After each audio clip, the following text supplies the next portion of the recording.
সমতলের চা বাগান নাকি ভীষণ সুন্দর, আর এই চা বাগান ঘেঁষেই রয়েছে ভারত সীমান্ত। চাইলেই নাকি পা রাখা যায় ভারতে।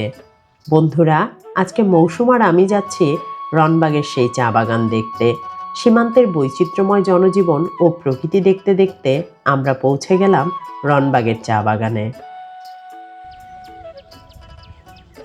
চা বাগানে ঢোকা মাত্রই আমাদের মনটা অনেক ভালো হয়ে গেল।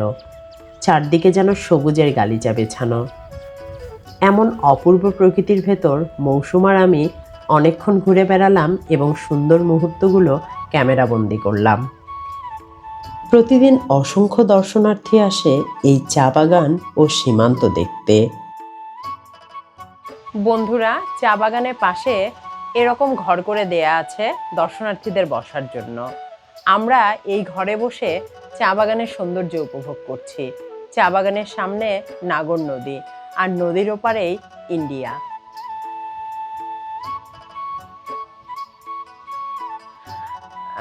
এখন শুষ্ক মৌসুম হওয়ায় নদী একদম কিন্তু শুকিয়ে গেছে বন্ধুরা। আমরা একদম নদীর মাঝে চলে এসেছি। আমরা নদীর বালুচর দিয়ে হাঁটছিলাম ও ওপারের চা বাগানের সৌন্দর্য উপভোগ করছিলাম। স্থানীয়দের কাছে জানতে পারলাম নদীর ওপারের চা বাগানগুলো নাকি ভারতীয় চা বাগান। ওইটা ইন্ডিয়া। ও, এই মানে নদীর ওই পাশটাই হলো ইন্ডিয়া না? নদীর ওই পাশটাই হচ্ছে ইন্ডিয়া। আচ্ছা, তাহলে আমরা বাংলাদেশ একদম সীমান্তে দাঁড়ায় আছি। জি জি জি। সীমান্তে ঘোরাঘুরি ও স্থানীয় লোকদের সাথে গল্পগুজব করে খুব সুন্দর একটা সময় কেটে গেল আমাদের। এই চা বাগানটি ঠাকুরগাঁও জেলার বালিয়াডাঙ্গি উপজেলায় অবস্থিত। আমাদের মতো প্রকৃতিপ্রেমী হলে অবশ্যই ঘুরে আসতে পারেন সমতলের এই অপূর্ব সুন্দর চা বাগানটি।